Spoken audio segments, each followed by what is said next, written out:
So I want to try cleaning my burner, which isn't filthy, but it has like grease and gook on it. I'm going to try the baking soda peroxide combo. You want it thick because you're going to paint it on the grate. I'm going to brush it on as such. So let's get a little bit on here and brush it on.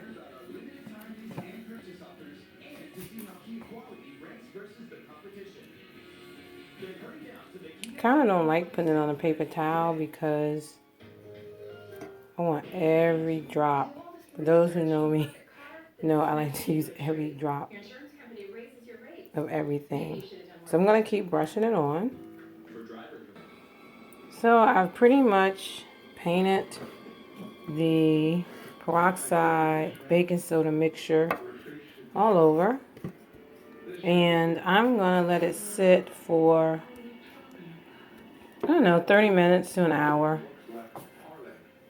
And then I'm going to see the results. So it's been sitting for a little bit over 20 minutes. And now I'm going to start by rinsing it off, cleaning it, and see. Oh,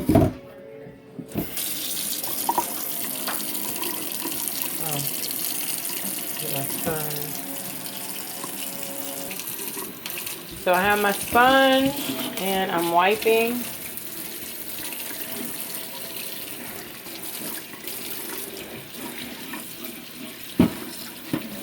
I don't see the stuck on stuff coming out. I see the grease. Looks like it's coming up. So I'm going to keep scrubbing and see what happens.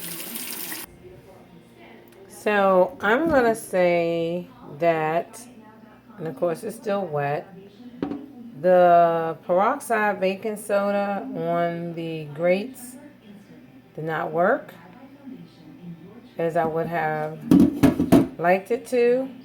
I did cut the grease, but it's still a little grubby. So I'm going to stick with, thus far, the ammonia cleaning method, which you can find me doing a review on it, but it was so much more cleaner than what we have here. So check out my ammonia burner cleaner video.